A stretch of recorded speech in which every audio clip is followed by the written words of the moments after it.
Agora o Léo, né, para encerrar aqui as exposições, Léo Maltrapilho aí com a exposição dele. Bom dia, a paz do Senhor Jesus, para quem é da paz do Senhor Jesus, paz e bem para quem é de paz e bem. Amém? É uma alegria estar aqui, né? Quando eu soube que ia estar dividindo a mesa com essas duas mulheres incríveis, esse professor incrível aqui também, eu falei, eu vou até com vestido de Mano Brown. Vocês lembram do CD Sobrevivendo do Inferno, né? Fez 20 anos esse CD. Tem bastante do Racionais no corpo. Ele está usando essa roupa no clipe Diário de um Detento, calça bege e camiseta branca. Aguentar a pressão, né? Estar aqui. A companheira falou que difícil, né? Falar depois do que a Renata falou. Para mim fica mais difícil ainda, né? Falar, colocou mal, né? E também falar de referências teológicas que estão aqui presentes, como o Marco Davi e o Clemir Fernandes, que está lá atrás. Foi falado já um pouco sobre mim aqui, né? Na teologia, como educador social, mas eu queria falar algumas coisas que para mim são mais importantes para mim sobre mim, que eu sou Léo, eu tenho 37 anos, completo agora quarta-feira 37 anos, sou um preto, estou vivo, sou morador do Complexo do Roseral, eu sou filho da dona Margarete, missionária da Assembleia de Deus, articuladora comunitária junto comigo. Eu sou pai do Pedro, que faz 10 anos de idade esse ano, que mora no Morro do Chapadão. E eu sou irmão do Leandro, meu irmão mais velho.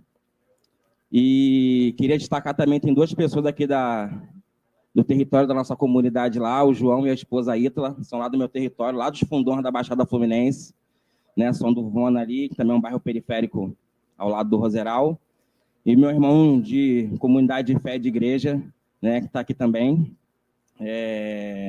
Imensa alegria de estar aqui com vocês. Bem, então, eu vim falar desse lugar da igreja, né? Eu sou cristão, eu sou de tradição evangélica pentecostal, embora digam que não. O tema proposto para mim foi: haverá pobres, ainda haverá pobres no meio de vocês? E isso é referente a um texto de João 8:12, que Jesus, na verdade, ele tá se referindo a um texto de Deuteronômio, um texto do Velho Testamento, né? E o que eu queria destacar desse texto, na verdade, eu tenho 20 minutos, eu dividi essa fala talvez em 10 minutos tratando um pouco disso e outros 10 tratando da outra pergunta que foi feita, né? Qual seria a solução? E eu já adianto que não haverá solução sem uma radicalização. O texto de Deuteronômio vai se questionar, dizer que ainda haverá pobres no meio de nós. O que estava acontecendo naquele contexto ali? Estava próximo do ano do cancelamento das dívidas, né? Próximo do ano sabático, onde as dívidas seriam perdoadas, onde os escravos seriam libertos. E nos capítulos anteriores, que eu achei mais interessante até do que o capítulo 15 e 11, há um clamor, há um grito do povo, há uma organização do povo em clamar por justiça. Por que eles estavam clamando por justiça? Porque eles sabiam que o ano do cancelamento das dívidas estava próximo. E como acontece muito no nosso sistema carcerário, né, de pessoas que já cumpriram pena, mas não houve a revisão ainda, elas continuam presas até que haja essa revisão da pena para que elas possam sair, e elas acabam cumprindo a mais do que a pena prevista. O povo tinha o medo de eles não serem ouvidos no ano do cancelamento das dívidas e as injustiças perpetuarem. Porque a Bíblia também vai dizer, através do profeta Jeremias, que a injustiça social é fruto de idolatria. Esse é o grande pecado que permeia a Bíblia. A idolatria. A idolatria é um senhor chamado acúmulo de riqueza. Se existem pobres, é porque existe quem tem demais. Existe quem acumula. Isso está em toda a Bíblia.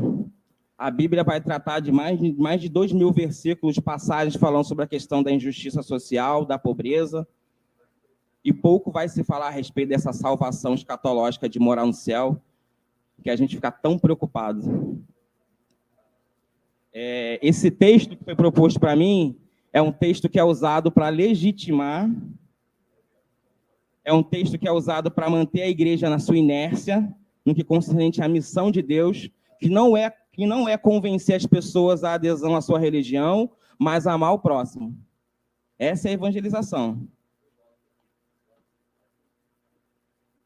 E esse texto, para além de ser usado de forma perversa, de uma teologia colonial, de uma teologia escravocrata, né, de uma teologia opressora e colonizadora, até porque, gente, não existe leitura neutra, tá? Muito menos a Bíblia. A Bíblia ela pode ser a palavra de Deus, como ela pode ser a palavra de Satanás. Parafraseando Paulo Freire, né? Você tem que se perceber nesse lugar teológico se a tua leitura da Bíblia que vai efetuar a sua prática de vida, ela é libertadora ou ela é opressora. Então, o que acontece? Quando a gente pensa, né, quando Jesus é perguntado, né, quando ele fala que sempre haverão os pobres, não é um atestado de que não tem jeito, que é fruto de uma escatologia que é perversa, de uma escatologia que é diabólica, porque ela perpetua o que Deus vai chamar de pecado, né, que é a injustiça social. Tem um texto interessante de Amós que ele vai dizer que o profeta, que era um profeta da periferia, né, Amós era que a gente poderia chamar de boia fria, né? Ele tem várias profissões, tem alguns textos que vai entender que ele era um vaqueiro, textos vai entender que ele cuidava de porcos, enfim. Ele era o faz tudo. E ele vai dizer que ele odeia os cultos solenes. Ele odeia as nossas assembleias, as nossas reuniões. Ele não suporta mais ouvir as nossas músicas. Ele não está nem aí para as nossas ofertas, para os nossos dízimos.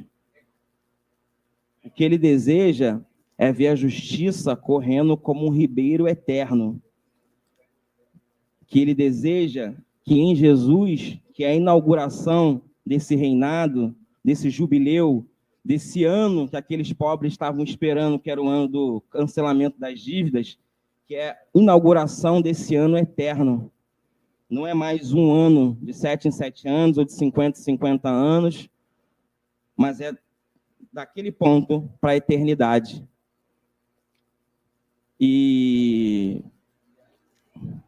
a gente pensa, por que a igreja historicamente tem se vinculado sempre ao outro lado da história, que deseja se armar, que tem discurso de ódio, que viola terreiros, barracões, que continua perpetuando nas suas estruturas o racismo, a homofobia. Isso não é por acaso, isso não é fruto do acaso. Isso é fruto de uma teologia capitalista. A gente que é evangélica, a gente tem que parar um pouco de tentar observar mais os teólogos, os pastores e as pastoras e focar mais nas filosofias econômicas, olhar mais os economistas, porque é a economia que vai ditar nossa teologia. Quando ele me pergunta qual é a solução, eu poderia falar de políticas públicas, a Renata deve falar disso aqui ainda hoje. Mas a gente só vai, numa linguagem meramente evangélica, né, do Apocalipse, a gente só vai, talvez, acabar com os pobres, com os excluídos, com os aviltados no nosso meio, quando a gente destronar Satanás, e eu não estou falando de algo metafísico, nesse sentido, ou espiritual, eu estou falando da superação do capitalismo. O meu amigo João, que está aqui, ele estava conversando comigo essa semana, e ele falou que no livro... Gente, o João é um dos caras mais inteligentes que eu conheço na vida, assim. Ele estava falando do livro do filósofo sul-coreano Byung-Chul Han, no Tipologia da Violência, que ele diz que a gente internalizou de tal forma o capitalismo que mesmo a gente estando no espectro político de esquerda, criticando esse sistema capitalista, a gente vive de forma capitalista dentro da gente. A gente acaba se mecanizando e se explorando e desejando o que o capitalismo, de certa forma, proporciona para aqueles que detêm os meios de produção. E, para isso, é necessário nascer de novo. É impossível você desconstruir a tua vida de tudo que você foi atravessado até aqui, e é impossível você voltar para o ventre da sua mãe. Mas é possível você estar num processo de ressignificar a nossa forma de viver, a forma como a gente se alimenta, a forma como a gente se relaciona com a criação, a forma como a gente se relaciona com as pessoas, a forma como a gente se relaciona com as instituições. É possível estar nesse processo, porque esse é o processo de salvação. O reino de Deus é sobre o aqui e agora. Para além, isso aí já está definido, está decidido. Isso aí não é mais problema meu nem nosso. Nunca foi. Mas o agir de Deus na terra, as mãos de Deus agindo na terra são as nossas mãos. Às vezes a gente fala assim, onde estava Deus que não viu isso? Não, é a gente que não viu, ou a gente que ignorou, porque os olhos de Deus são os nossos olhos aqui. Então, eu queria encerrar minha fala dizendo da importância desses encontros, da igreja se reunir para construir consciência e que a gente possa levar esses debates também para a Baixada Fluminense, para as periferias da Baixada Fluminense. A gente está um pouco cansado desse rolê de dizer que é longe demais, que é difícil o acesso, que não tem condução, e a gente consegue chegar aqui no centro, a gente consegue chegar na Zona Sul, a gente consegue chegar na Gávea, a gente consegue chegar em um monte de lugar, e eu tenho certeza que vocês também conseguem chegar lá, que a gente possa reverberar esse discurso nas periferias da Baixada Fluminense. Amém? Obrigado.